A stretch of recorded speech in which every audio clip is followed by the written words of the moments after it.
This is just a sample of the audiobook. To get the complete audiobook, access the link posted in the first comment. Wish on something so silly, or rather unlikely, as that he might pass his spelling test the next day, which it would take real magic to bring about, as he hadn't even looked at the words since they'd been given out 4 days ago. Now he closed his eyes and unwished the test pass, and wished instead that this little twisty key would turn Gilon's present into a secret cupboard. The key turned smoothly in the lock. The door wouldn't open. "Hey, Mum, I found one." "Have you, darling? Which one?" His mother came to look. "Oh, that one. How very odd. That was the key to my grandmother's jewel box that she got from Florence. It was made of red leather, and it fell to bits at last, but she kept the key and gave it to me. She was most terribly poor when she died, poor old sweetie, and kept crying because she had nothing to leave me. So in the end I said I'd rather have this little key than all the jewels in the world. I threaded it on that bit of ribbon, was much longer then, and hung it round my neck and told her I'd wear it always and remember her, and I did for a long time. But then the ribbon broke, and I nearly lost it." "You could have got a chain for it," said Omri. She looked at him. "You're right," she said. "I should have done just that. But I didn't, and now it's your cupboard key. Please don't lose it, Omri, will you?" Omri put the cupboard on his bedside table, and opening it looked inside thoughtfully. What would he put in it? "It's supposed to be for medicines," said Gilon. "You could keep your nose drops in it." "No, that's just wasting it. Besides, I haven't any other medicines."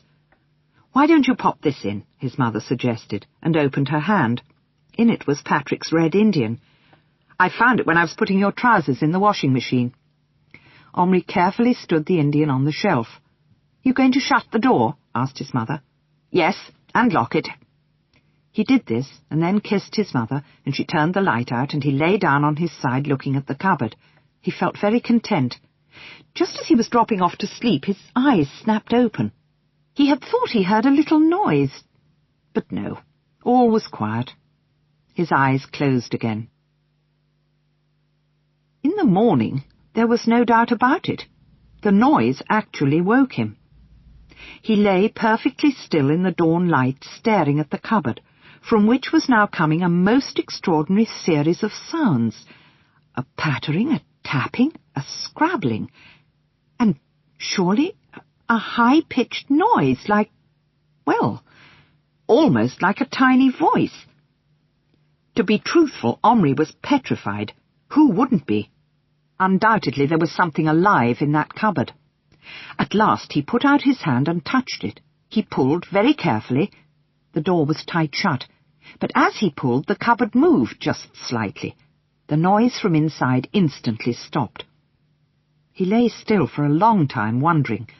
Had he imagined it? The noise did not start again. At last he cautiously turned the key and opened the cupboard door. The Indian was gone. Omri sat up sharply in bed and peered into the dark corners. Suddenly he saw him, but he wasn't on the shelf any more. He was in the bottom of the cupboard, and he wasn't standing upright. He was crouching in the darkest corner, half hidden by the front of the cupboard. And he was alive. Omri knew that immediately. To begin with, though the Indian was trying to keep perfectly still as Omri had kept lying in bed a moment ago, he was breathing heavily. His bare, bronze shoulders rose and fell, and were shiny with sweat. The single feather sticking out of the back of his headband quivered, as if the Indian were trembling. And as Omri peered closer, and his breath fell on the tiny huddled figure, he saw it jump to its feet. Its minute hand made a sudden darting movement towards its belt, and came to rest clutching the handle of a knife, smaller than the shaft of a drawing pin. Neither Omri nor the Indian moved for perhaps a minute and a half. They hardly breathed either. They just stared at each other. The Indian's eyes were black and fierce and frightened.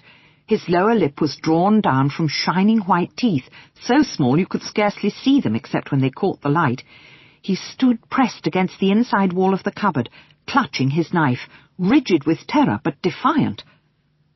The first coherent thought that came into Omri's mind as he began to get over the shock was, "I must call the others," meaning his parents and brothers. But something, he wasn't sure what, stopped him. Maybe he was afraid that if he took his eyes off the Indian for even a moment, he would vanish or become plastic again.